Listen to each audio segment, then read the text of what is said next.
Hi ಎಲ್ಲರಿಗೂ. ನಾವು ಹಿಂದಿನ ದಿವಸ ಸಂಜೆ ಗುರುವಾರ ಗುಡ್ಡಟ್ಟಿಗೆ ಹೋಗೋಣ ಅಂತ ಅಂದರು ನಮ್ಮ ಮನೆಯವರು. ಸರಿ ಅಂತ ಹೊರಟ್ವಿ. ನಾನು ನನ್ನ ಮಗ ಮನೆಯವರು ಹೋಗ್ತಾ ಇದ್ದೀವಿ. ಅಲ್ಲೇ ಹೋಗಿ ಕೈ ಮುಕ್ಕೊಂಡು ಮತ್ತು ಇನ್ನೊಂದು ದೇವಸ್ಥಾನಕ್ಕೂ ಅಲ್ಲೇ ಹತ್ತಿರದಲ್ಲಿತ್ತು, ಅಲ್ಲೂ ಹೋಗಿ ಬಂದ್ವಿ.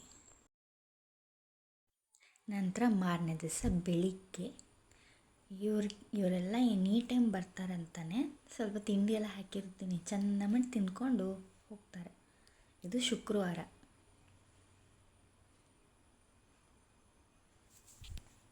ನಂತರ ಪೂಜೆಗೆಲ್ಲ ರೆಡಿ ಮಾಡೋಣ ಅಂತ ಹೇಳಿ ದೇವ್ರ ಕೋಣೆ ಎಲ್ಲ ಒರೆಸಿ ರಂಗೋಲಿ ಹಾಕ್ತಾ ಇದ್ದೆ. ಹಾಗೆ ಧೂಪಕ್ಕೂ ರೆಡಿ ಮಾಡ್ತಿದ್ದೆ. ನಮ್ಮ ಮನೇಲಿ ಒಲೆ ಇಲ್ಲಲ್ಲ, ಇನ್ನೇನು ಮಾಡೋದು, ಎಲ್ಲ ಗ್ಯಾಸಲ್ಲೇ ಆಗಬೇಕು. ನಮ್ಮ ಮನೆಯವ್ರು ಹೂವು ಇಟ್ಟು ಎಲ್ಲ ರೆಡಿ ಮಾಡ್ತಿದ್ದಾರೆ.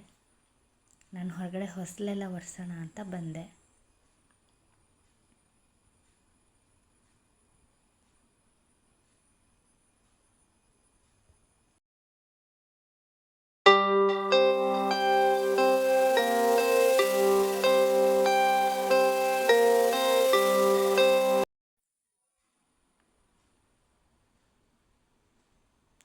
ಸಿಂಪಲ್ಲಾಗಿ ಒಂದು ರಂಗೋಲಿ ಹಾಕ್ತೀನಿ, ಹೇಗಿದೆ ಅಂತ ಹೇಳಿ ಫ್ರೆಂಡ್ಸ್ ಪ್ಲೀಸ್.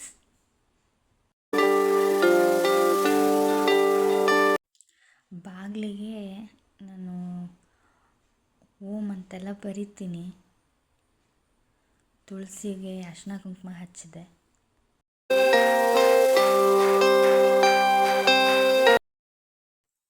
ಪೂಜೆಗೆಲ್ಲ ರೆಡಿ ಆದಮೇಲೆ ಇನ್ನು ತಿಂಡಿಗೆ ರೆಡಿ ಆಗಬೇಕಲ್ವಾ. ನಾವಿರೋದು 3 ಜನ. ನಮಗೆ ನೀರು ದೋಸೆಗೆ ಜಾಸ್ತಿ ಹಿಟ್ಟು ಬೇಕಂತನೂ ಇಲ್ಲ. ಅಕ್ಕಿನ ನೆನೆಸಿಟ್ಟಿದ್ದೆ ನೀರು ದೋಸೆ ಮಾಡೋಣ ಅಂತ. ಹಾಗೆ ಧೂಪಕ್ಕೂ ರೆಡಿ ಮಾಡ್ತಾಯಿದ್ದೀನಿ. ಮನೆಯವ್ರ ಪೂಜೆಗೆಲ್ಲ ರೆಡಿ ಮಾಡಿಕೊಡ್ಬೇಕಲ್ಲ. ಇತ್ಲಾಗ ತಿಂಡಿನೂ ರೆಡಿ ಆಗಬೇಕು, ಅತ್ತೆ ಪೂಜೆಗೂ ರೆಡಿ ಆಗಬೇಕು. ನಮ್ಮನೆ ಬೆಕ್ಕು.